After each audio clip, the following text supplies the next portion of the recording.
Yeah, and you didn't really even know the background of how my death Oh, I was had going no, to no, no, be. no.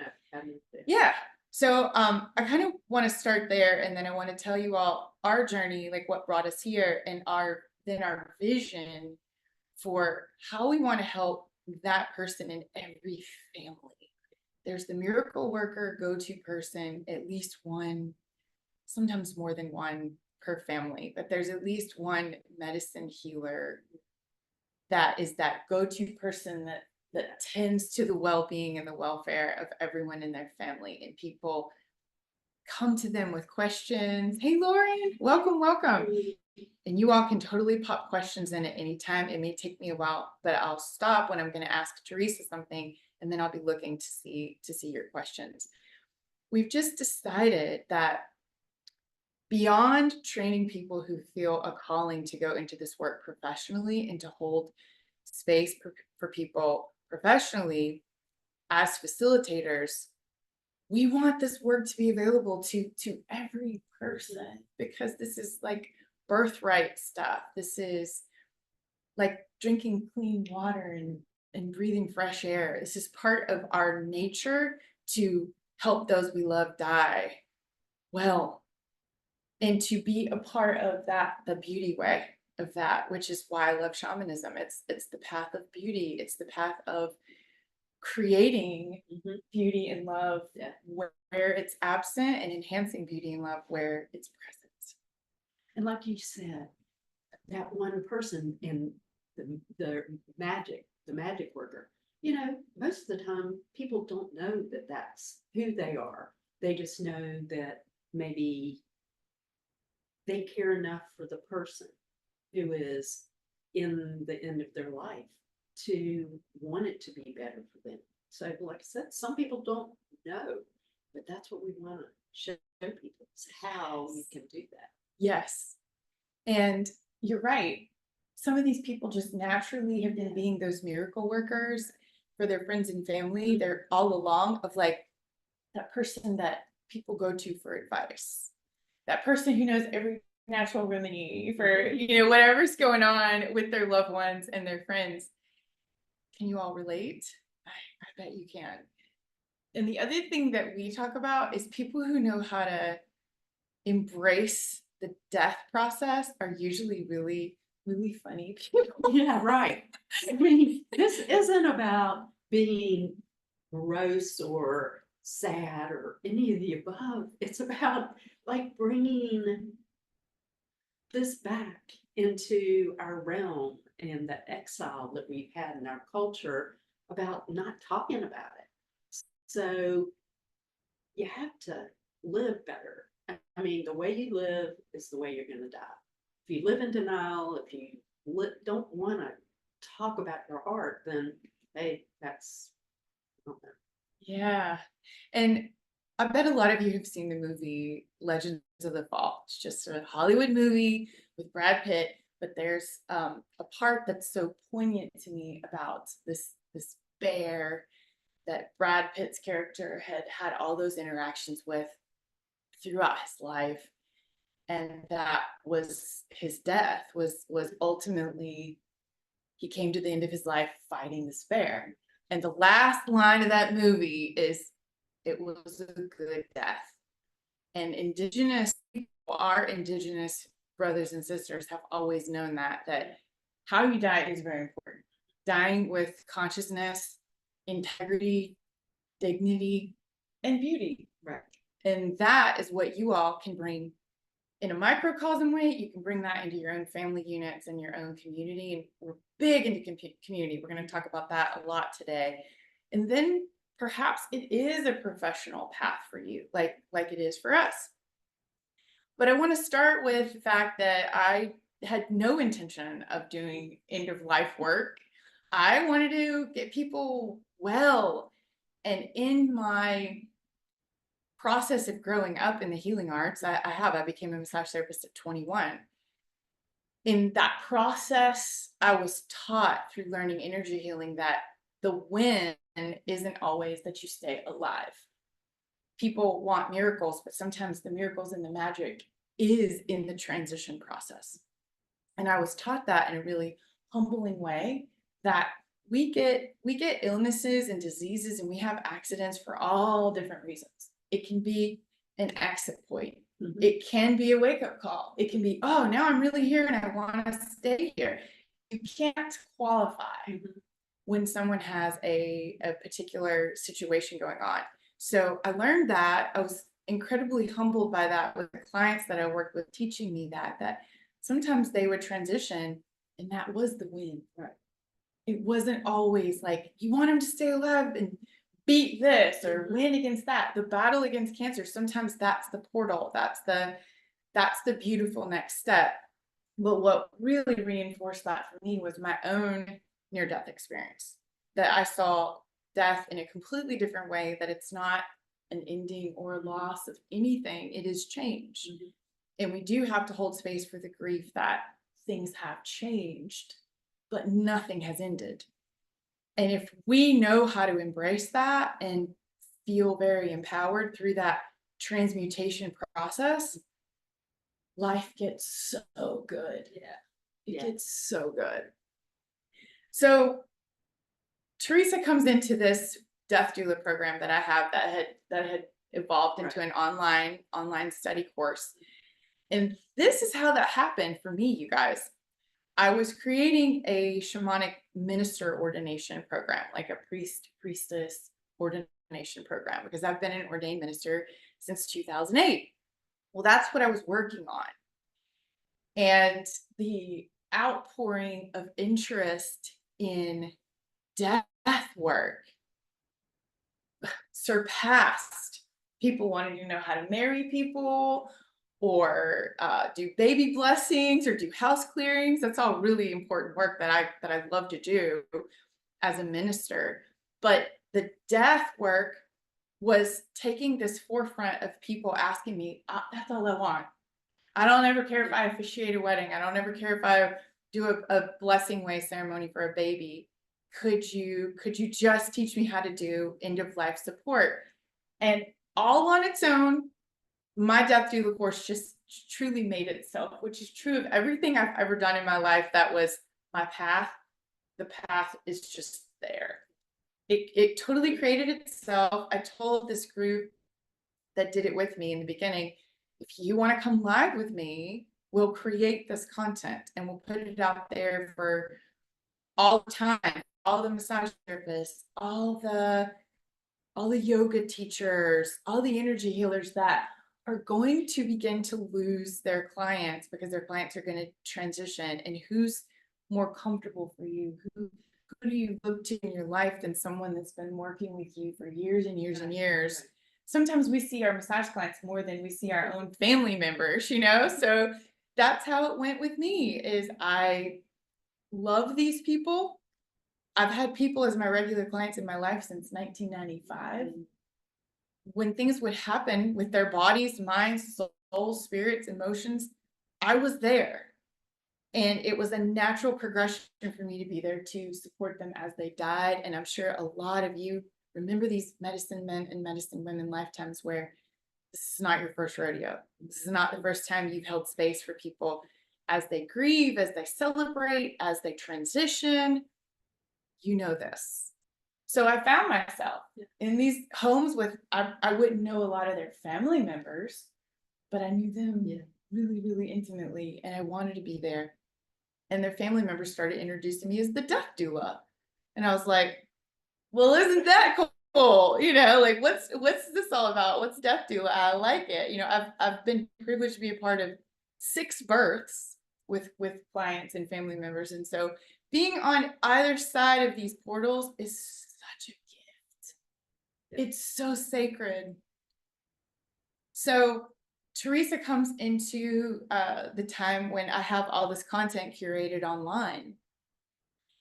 And what we started noticing is there needs to be more community support for this, Right. in a lot of different ways. And that's what we're here to talk to you about, kind of like next steps, because we've joined forces because our skill sets are so different and yet complementary. Right. So I want them to tell you about you and what's your journey been like to this point of being a part of end of life work?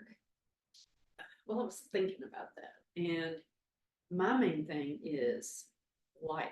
Life is the biggest teacher. I mean, you can learn things from books, but you have to experience stuff. And you have to, for me, it goes through my heart. So, just saying, I mean, the first person that I can honestly say I remember dying was when I was 5 years old, was my grandfather, my maternal grandfather. And I remember being there. I can vividly see it. And he died at home. That's what I saw. And, my mom, my grandmother, they all took care of it. And then fast forward, what I would say is, I don't know, maybe I was put here for this reason because everybody that was close to me seemed to die by the time I was 25. I mean, my grandparents, my favorite aunts and uncles, my parents. And so I kind of learned it when I was younger. And, one thing that just came to mind is I remember about funerals. I remember that showing up for a funeral meant so much. It was like the people that came, I knew that they loved, say, my mother or my father, and they were there. And it taught me to just show up. It taught me just to say whatever, just to be there, not be afraid of that. And I heard something not long ago about asking people to show up and say the wrong thing. Because, I mean, what do you say? I'm sorry for your loss, but you can just be there. That's all you need. So, anyway, so then I guess for my professional stuff, went to Carolina, Go Heels, and did a psychology degree. Then after that, this is, yeah, whatever. So I started working at Duke, and I worked for the director of the MICU.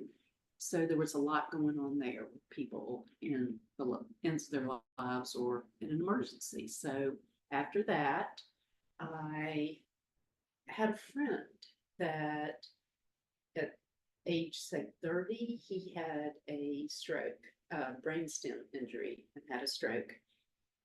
And community came in.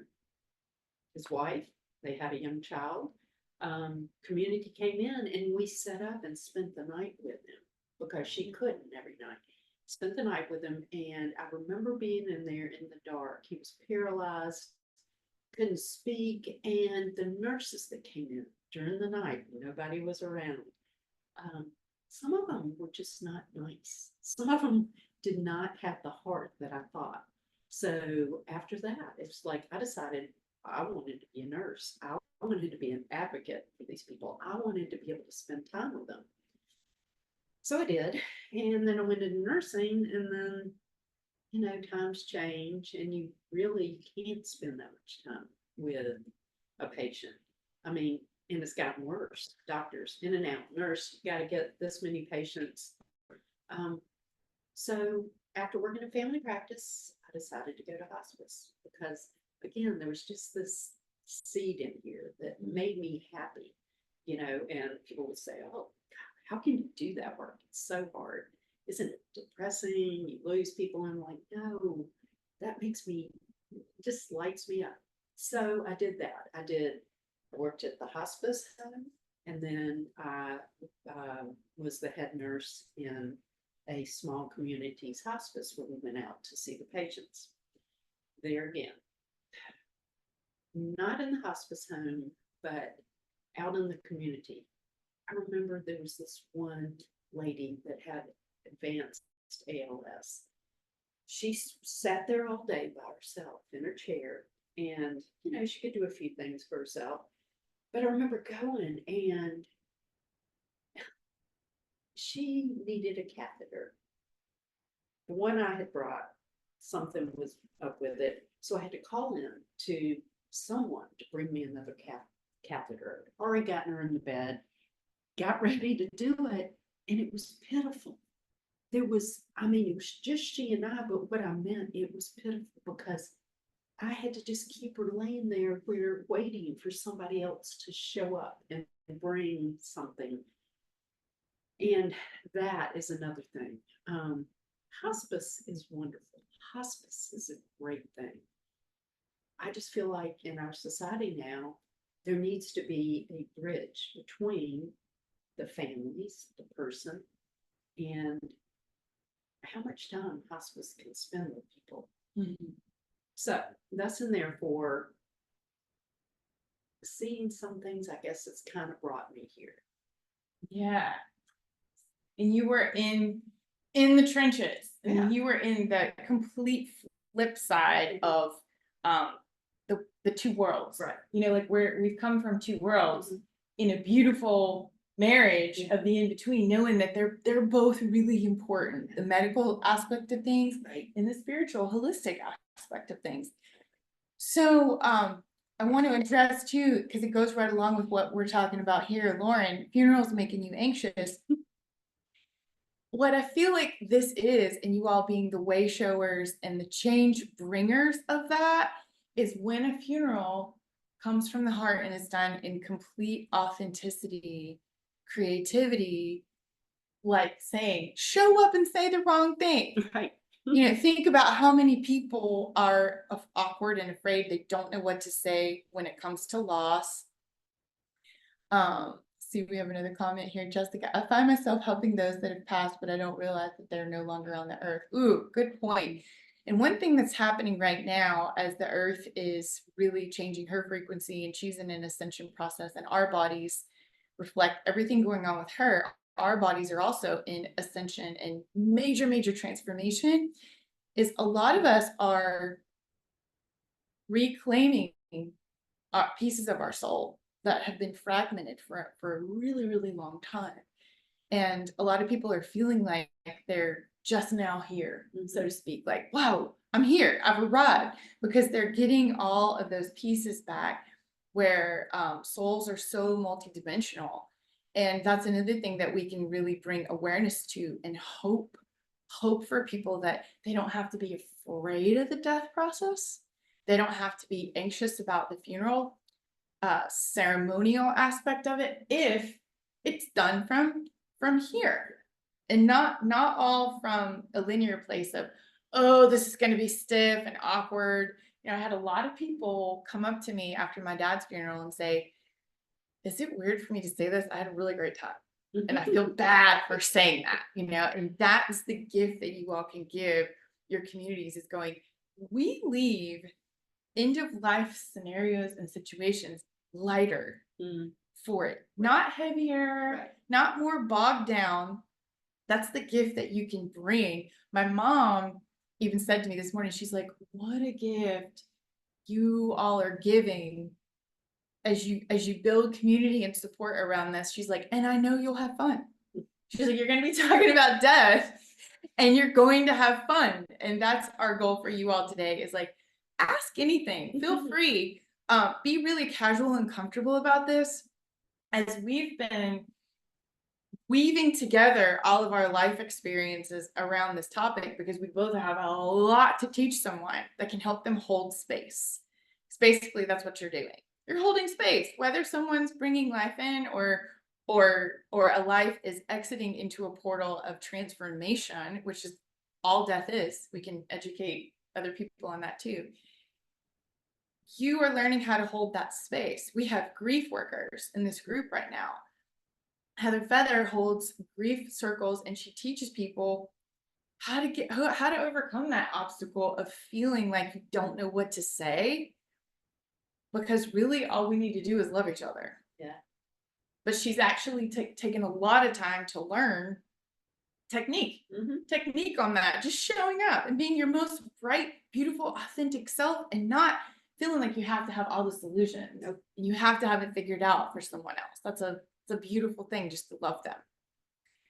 So we are doing that. We are weaving together ways that anyone from any walk of life can come forward for their families and their communities, because we want to build community around this topic. Okay. So, do you want to tell us? A lot of people have reached out to me and said, where do I start? I want to learn how to do all this stuff. Where do I start? My course was more for those who had been through my courses. You know, like you came into it that way. A few people have come into the Death Doula training that I provide that way. But for the most part, it was my community that already holds space for people, whether they're energy healers, shamanic practitioners, massage therapists, yoga teachers, coaches. Okay. So they're already having those skill sets of knowing that you've got to know how to be that hollow bone and empty out your own stuff, have spiritual hygiene techniques, be able to effectively be there for someone else and not be all in your own stuff. And you found that to be very valuable in the training courses that you've taken for Death Doula, right? Oh yeah. This thing would have to be hours long for me to say everything, but yes. So the courses, the different things. Well, even in nursing, one of the things I did was research. I love to research. I love to geek out and find all the different paths, and I think that's kind of what I did. I did your course, and in the meantime, well, actually before it, I had gone online when I first heard the word Death Doula and looked up and found the course through the University of Vermont Lerner School of Medicine. So, I thought, let's do that. So I went in, it was going to be 8 months to wait. This must be good because it takes a while. So anyway, I signed up for that. I'd done your course. I waited for that course. And it was good. It was really good. It was a lot. It brought the words up, holding space, learning how to just be open and be there and just help funnel through. And there were many things, also many just practical things, I would say, right? So I'd done that. And then I just started looking around, and I don't know, one thing led to the other. Dominoes happened, synchronicities happened. That's the way I feel. Everything happened. And so then I found this place called the Center for Conscious Living and Dying in Asheville. Y'all, that is the most incredible place. They have a documentary called The Last Ecstatic Days, and it follows this young man named Ethan Sisser. Everybody should see it. It follows him because his mantra is, I am empowered, I am embodied, and I am ecstatic. And so that's where The Last Ecstatic Days came from. He wanted to die in community. This community up in Asheville just came together. There was a call out, and everybody from every walk of life, every talent they had, they came together, and they were there for him until his last breath, along with his family. So there is this community. There's this network called the Mega Home Network that teaches people how to do this, how to start their own community, how to have a place where people can come. What if you don't have family members? What if you do have family members that, they emotionally can't be there for everything. They sometimes physically can't be there for everything.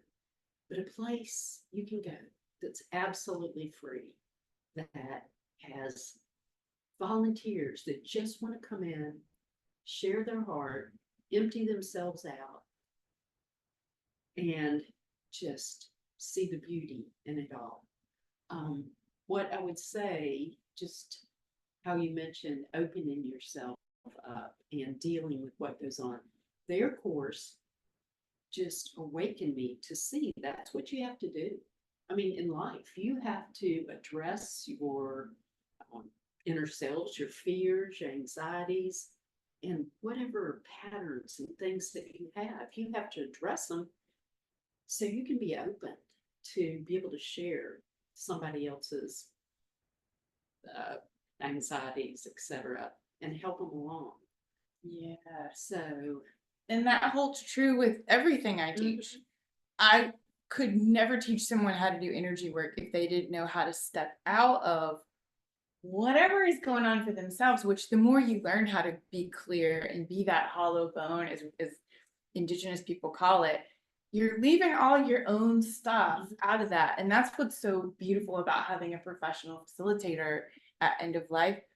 But I think we can teach families how to do that. yeah, It doesn't have to be someone who's totally neutral. It can be a family member if they know, right. if they know this stuff. And that's where you all come in. You can learn how to teach this to the people that you work with and the communities that you serve. It's all about the wisdom. It's all about the wisdom that our ancestors had. They knew how to take care of people when they were dying. They brought them into their homes. They honored them. They were there, and they knew what the dying process looked like. They knew how your body let go, how when you're giving birth, your body knows what to do. When you're dying, your body knows what to do. But what gets me is the anxiety around it. The people, even the person that's dying. How can it be good if you deny, and say, "Oh, I don't want to talk about that. I don't want to, bring that into my life because it means I'm going to die. It means it's just all over with." And so it's helping people see these things and see how it can be so much easier, and how our relationships. All about relationships. And so we wanted to kind of break that down for everyone. The death doula role, you can do lots of different things. Because there's been a lot of questions come up for me about that. Like, do you just go in at that critical time? Not necessarily. That's one way death doulas help. What we envision and what we would really like for the people that have trained with me, that might in the future train with either or both of us, or have gone through any other death doula training programs, we want a collective, Right. and we want a core group that professionally can be called out, because we're all doing other things. We're all serving and teaching and leading in many, many different ways. So for someone that needs that go-to, things are starting to progress and they could really use someone to facilitate and hold space for their family, because you're working with the entire family in many situations, because there's a lot of chaos sometimes. Right. There's disagreements on how things should be handled, and having that neutral party to hold the energy and be able to harmonize a room. If you know how to walk in a room and bring harmony to the frequency in that room, you know how valuable you are to be that light when everybody else is in their own stuff, just in their own stuff, and you're not. You know how to step out of your stuff. That's how we want to build this collective. But we'd like collective for that. That doesn't happen, in my experience, as often as it's the relationships that you already have. Yeah. With the clients you already work with. Because when some of the students that were in my death doula program were like, well, how do I find people that are ready to transition? I hadn't had that experience. These people were already in my business as my clients. The trust factor was there. So that's a little bit different. And that's something that I feel like the more as a collective we brought awareness that this is even available, because a lot of people have no clue that they can even have this kind of support yet, you guys. It's new. What kills me is the people that have so much going on in their life, and there's so many options. There's palliative care, there's hospice, but so many people will wait till the very end to call in hospice. And the resources, the things that we know that we can offer to people. Even here's another thing. What about the person that comes in and says, I'm going to organize everything for your family. I'm going to organize people that just stop by, friends that say, what can I do? What can I do? Okay. Bring Meals. some food, meals. Yeah. Come over and say, I want to do your laundry. Just put your laundry out, put your bag out. I'll bring it back the next day. I need to take my dog to the vet. Just things, I mean, practical things also. And then on that line, which this is all shamanism, you guys, like this is the old, in the old world, the medicine person in a tribe tended to all these needs of all the people, right?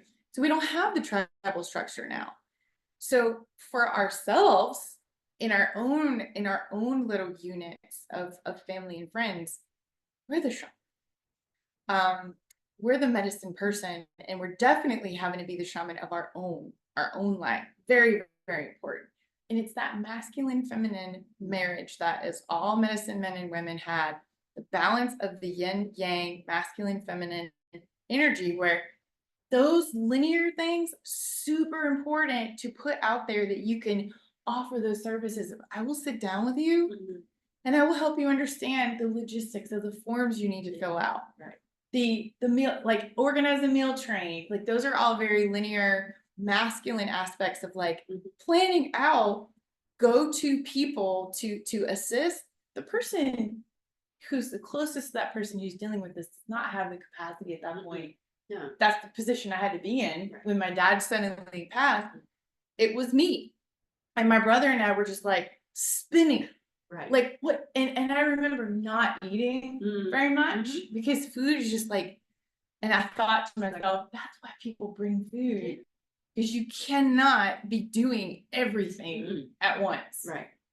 So it's like this marriage of, you have your nurturing, hold it down, raise the energy, healer side of you. Those services might be engaged and employed and much needed. You have the masculine. Let me show you the forms you need to fill out. Let's have some consultations ahead of time. Let's make it easier. Yeah. You don't have to think about that stuff, and you can just be there. I mean, you know, just be there with your person. And don't you feel like that's a neat way that you can express those different sides of you, that somebody could sit down with you and have a session? Right. And there's no emergency. It's all about the things that people just put off and don't want to do and don't want to talk about. And people pay for way less services than that. Right? Like, think of the things like I was reading an article about a death doula, and she was giving her rates, and she was like, well, look at the amount of clothing for dogs, that like the money that's spent on outfits for your dogs, you know, per year in the United States. And this is like major help to make your life work better. Right. If you just haven't been able to have those conversations with family members, or you're the one who wants to bring that knowledge and that wisdom back into your family member, you have a go-to person that can help you do that. I think it's a little more tricky, that collective side of things of, okay, this person needs help, and like one of us earth angels is gonna go, and figuring that out structurally, donation wise, or however that works. To me, that's a little bit different than a consultation. Right. That somebody who is high functioning, a very successful, bright individual that goes, Teresa, I want you to help me die well. Let's plan it out while I'm feeling good. Right. Right. One of my friends used this term, catching somebody upstream, you know, catching them or being there so you can have those conversations. The one thing I was going to say, if you were choosing a death doula, if I was choosing it, I want somebody that was authentic. I want somebody that was compassionate, caring, but I also want somebody that's going to stand up for me. I want somebody that's going to be there and go, you know, the doctor comes in and says, you know, I don't know. I want to be that person that can stand up to other people and say, no, this is what she wants. This is how she wants to die. This is, you know, what she wants in a room. This is the sounds, the smells. This is what she told me she wants. So an advocate, like, yes, absolutely. To be an advocate for that person. So these are, I hope that this is giving you an idea of like, the way that you might choose to do death doula work could be so multifaceted. Some portions of this may appeal to you, like, yeah, I want to raise the energy in the space and bring comfort and peace and beauty. You may want to be on that ahead of time planning, consulting in. Mhm. You may want to do it all. But it doesn't have to look any certain way. There's not regulation on this. Right. So all of these courses that you're going to see offered out there, they come from different perspectives. And that's when we really started talking and being like, it's really good for people to hear the energy side of it, the medical side of it, and how we both realized merging that. And when I went and sat and met with hospice about my first core death doula group, I realized they've already got it going on. They didn't need the approval of the hospice organization, even though like I completely love what they do. But I do envision more of a harmony between holistic healers, like my side of things, being able to work favorably. Yeah. For like as a team for this person who is passing. Do you find though that like in the way that you envision this moving forward, as we kind of sculpt how this is going to be in our area, and for those of you who live elsewhere, think about what's available around your community and what do you want to be out of the box bringing that's fresh, that's different, that you can say, I have a better way for you guys to do this and I can teach you how, and then you can go do it. Yeah. That's sustainable. Right. Oh yeah. And that's the way it needs to be. Now I forgot what I was going to say. The way it needs to be. This is, as I said, the old stuff, the old ways, just like vintage stuff, right? But things come back around and the old ways are pulling us, it's like kind of like the ocean. It's pulling us saying, it's gotten off track. The way that people die, the emotional parts we've been taught to take out. Don't be so emotional. Don't cry in front of the person. Don't do this. Let the doctors decide whatever's right. And no, it's got to come back to us, to the people, to caring about people. And how much do you feel like it's working with the entire family versus working with the individual, or is it just case by case basis? I feel like it's both. It's both. But as you said, being a doula, you can work with, you can do both, or you can do one side or the other. You can be teaching the family or that one person. You can be teaching them, look, this is how you can do it. Just ask, what do you need? I'll be there. I'll help show you how to do it so you can do it. Yeah.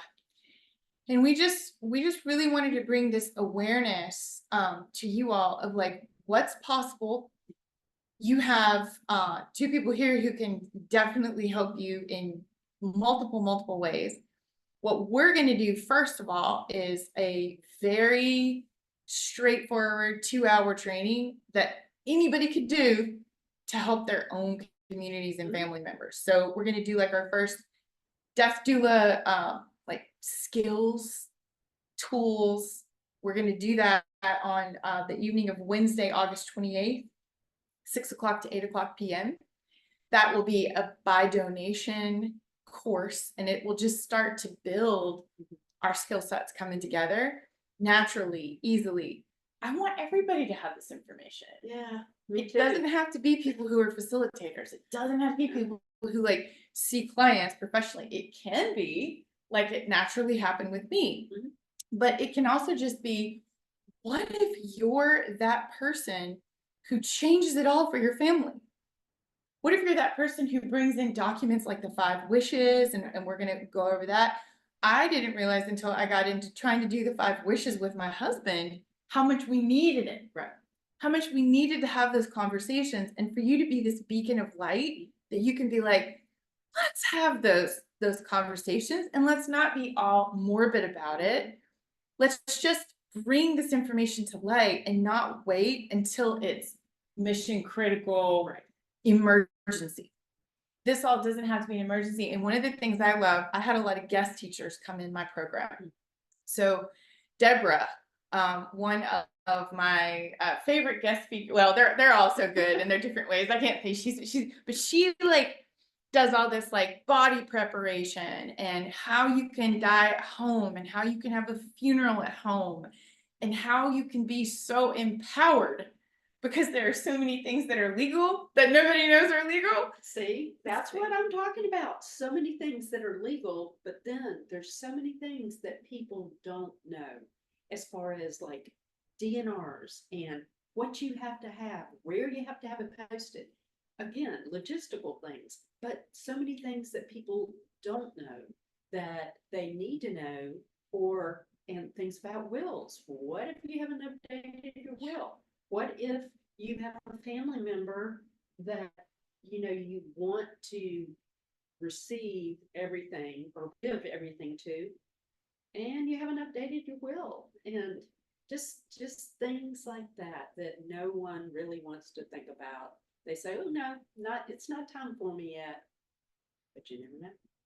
And I find that it clears up a lot of energy for life to Right. be Right. more abundant and more full and more fun Let when you have. all that stuff go. Yeah. It's off your plate. So that'll be like our first 2-hour training program. That'll be August 28th. But I've been really curious, Teresa, I want you to talk more about the Center for Conscious Living and Dying and your experiences over there, because she has a vision. She has a vision for creating something like that in our area, in the Triad area. And for those of you who live in other places, think creatively about what would it be like if people knew that they could have that Right.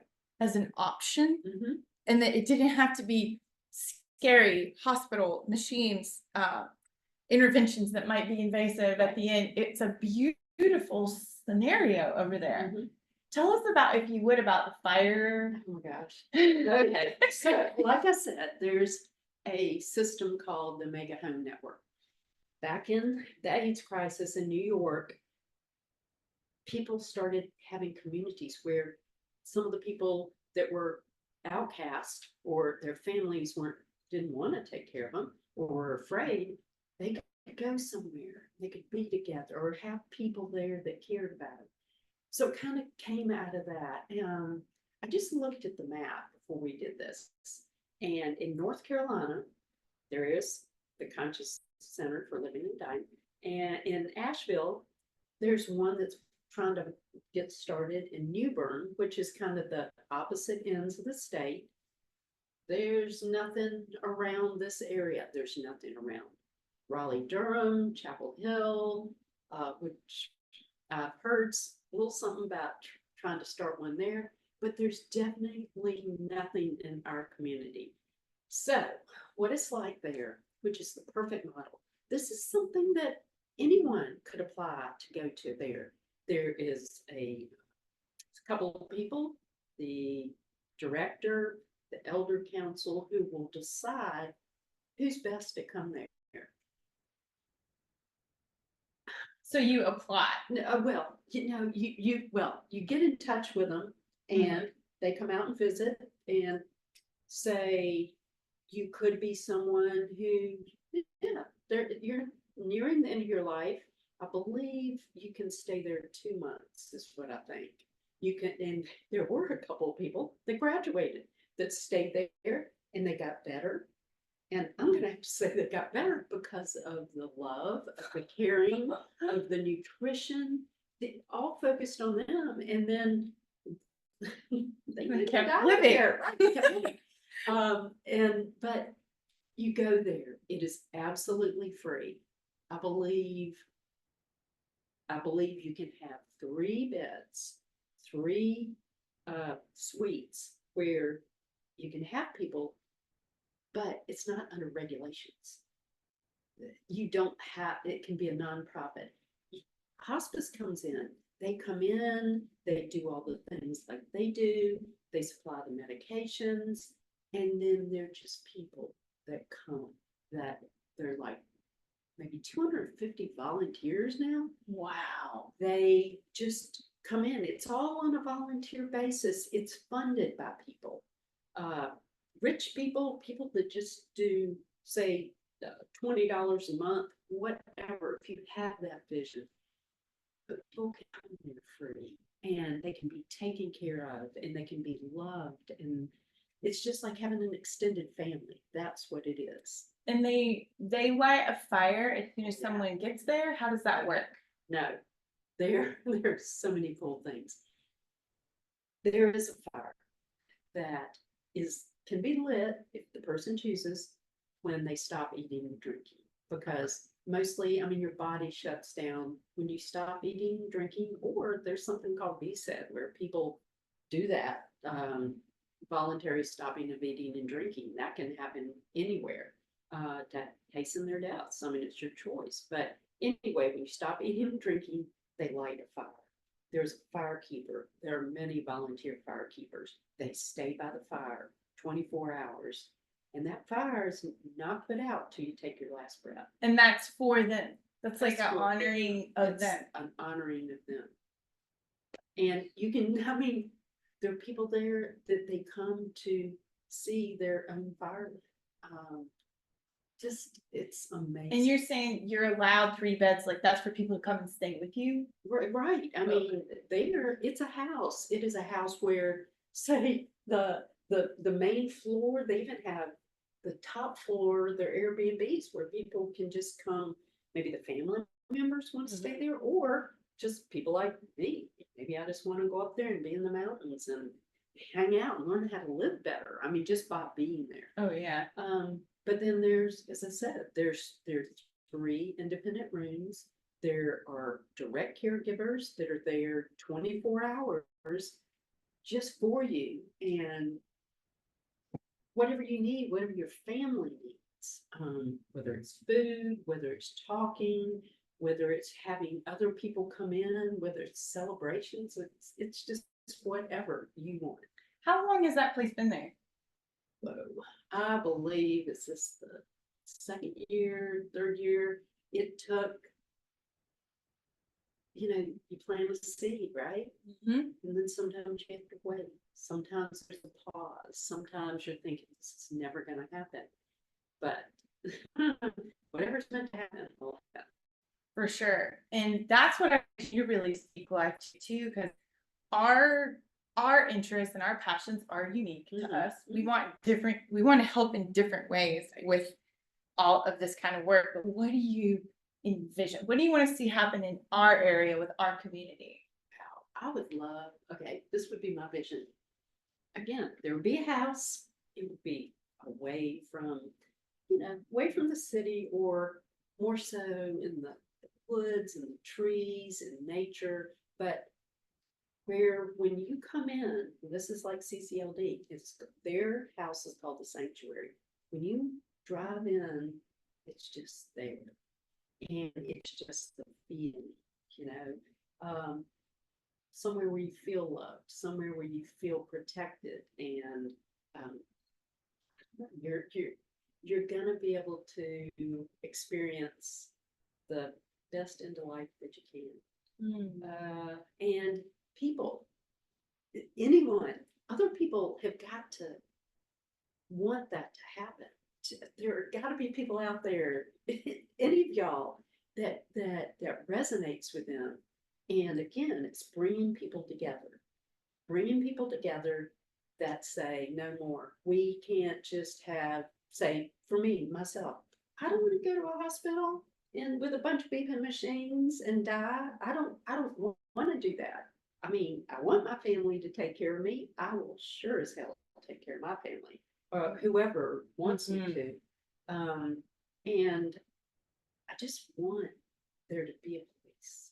Yeah, and as a spa owner, I used to own 2 spas, you guys.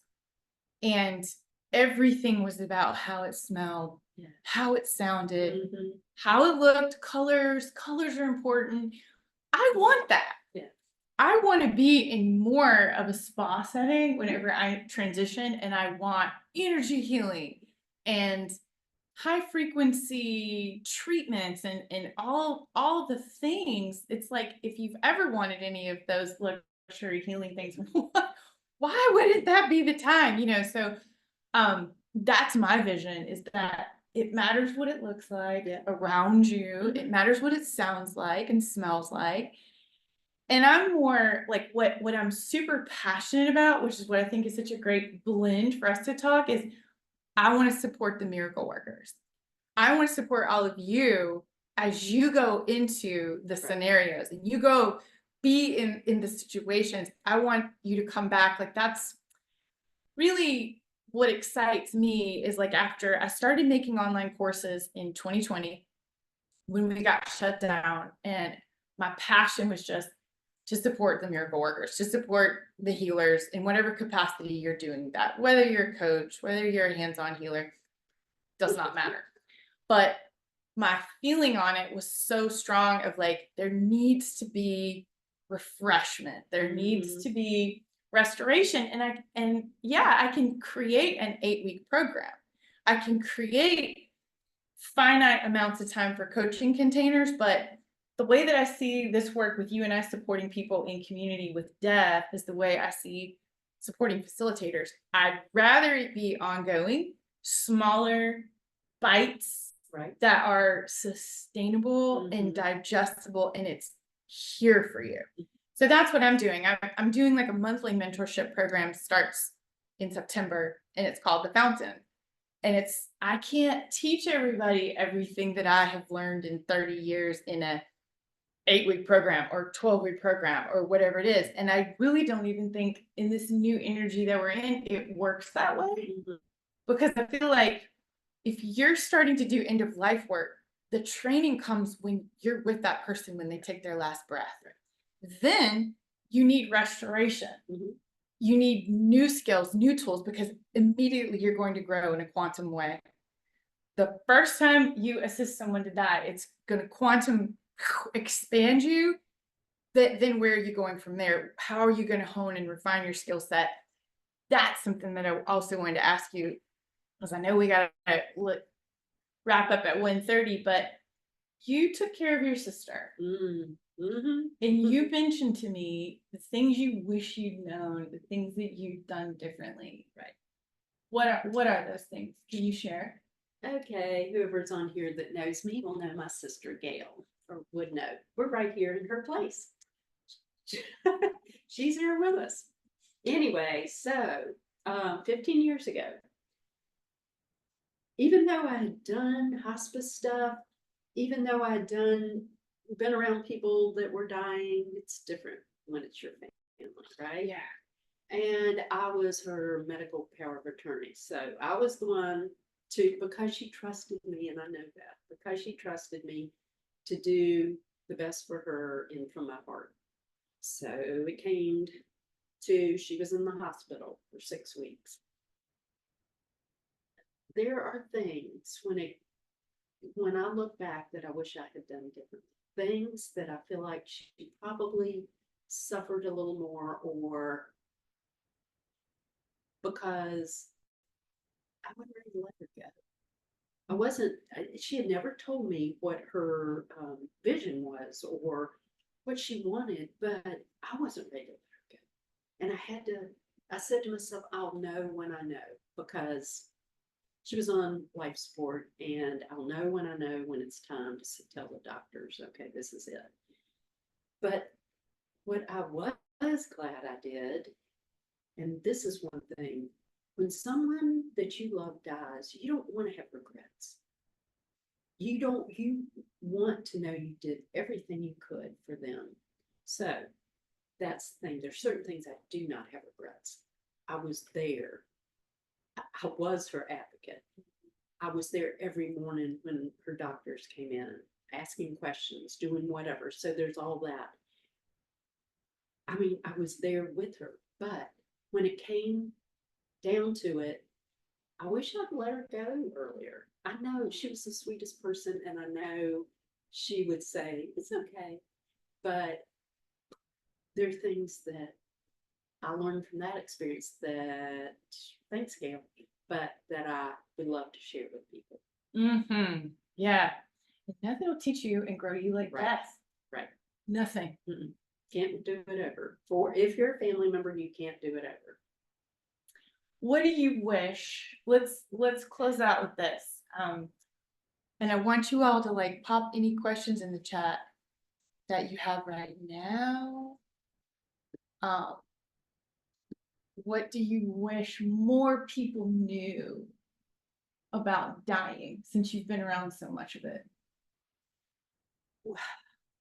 What I wish is that more people, the person or their family, knew more about the dying process and what it looks like. And okay, well, this could be a sign. Oh, what about when someone has their rally, say, like there's Oh yeah. just like I said, your body knows what it's doing. It's very similar. Everything is. I would. Will you tell them what that means? Oh, The the rally. rally. Yes. How somebody that say maybe is in a coma or has dementia or is just plain. I mean, they look like they're gonna die any day. When all of a sudden they get more energy, they're there, perk back up. Like I said, somebody with dementia that makes perfect sense, and they're talking to you, and people think, oh well, they're getting better. Well, sometimes that's just what happens. They come back to life, but it's kind of a gift to you. Mm-hmm. It's a gift to them too. So things like that, I wish they knew, but also I wish people knew all the magical things that happen and were aware that, say, when somebody starts talking about seeing people in the room, or they start raising their hands up to the ceiling, like, what are they doing? They're crazy. You need to, like the family says, oh, they need some anxiety medicine. They're just acting all out of their head. What I wish that they knew is that they could just sit there with the person and say, they say, oh, I see these people right here, go, really? And what are they doing? Or just to talk to them, because if not, what you do is you make the person feel isolated or alienated or like, Inappropriate right, in some way. right. Yeah. So those are the things that I wish people knew. That reminds me of like when a little child is talking about their imaginary friend or their past lives, and how you can either draw that out and really cultivate that or shut that down. Right. Yeah. And it is very similar at that phase where the veil thins. Mm-hmm. They see people on the other side. How lovely to know how to encourage that and celebrate that. Totally believe that. I've seen it too many times. Yeah. And a word that I've really used with a lot of my family when everybody's like, oh, I'm so sorry, I'm so sorry this is happening and all that. And a word that NLP, neuro-linguistic programming, I'll say rejoice. Let's rejoice at this crossover that this is their moment. This is their graduation into another level. This is not the end of anything. And I wish people could see what I saw in my near-death experience that helped me completely leave fear behind. I have absolutely no fear about when it's going to be my turn because I saw that it wasn't my turn. Mm-hmm. As blissful and amazing as I wanted it to be, I wanted to stay. And it was like, okay, no, I'm coming back. I have more things to do. But when it is my turn, I will really be able to embrace it because of that. And so if we can embrace it for those that we love, those we serve and teach, and we can rejoice with them, what a gift you guys can give the people that you know. Yeah. And I think it has to be the trickle out of all of us. Yes. So there's going to be, rejoice in their moment, their graduation, their honored invitation that they've earned it. Yes, Heather. Yes. And what a different frequency and vibration to invite the ones that you love into. And I also want to teach people how to clear and not make it about themselves at that Right. moment. When it's Right. not their moment, to know how to do that, just because simply a lot of our loved ones just don't know how. And they may be selfish, like, no, I don't want them to come, or I'm afraid to see what the bodily functions that are going to happen in them when it happens. And it's like, to have the wisdom and the maturity for it to not be about us in that moment, and to Right. be strong enough to handle that, we can fortify people. We can sustain people and grow them up in that way that, like you were saying, our ancient ancestors, death was a part of the children's experience. Right. They were not shielded from it in ways that made it so foreign. And the culture now wants to push against it and be like, just don't let me see it. Take it away quickly, and let's do everything in a funeral home, and let's just act like it didn't happen. Right. There's something that is incomplete for a human being about that process. And if any of you have prepared a body, if you've done those end of life things with anyone that you dearly love, you know what I'm saying. You have a need as a human being to honor them in that way. And that's what we both hold so sacred, that strangers cleaning the person, that, you know, it, and it's going to be unique to each individual. My brother, that's not his thing.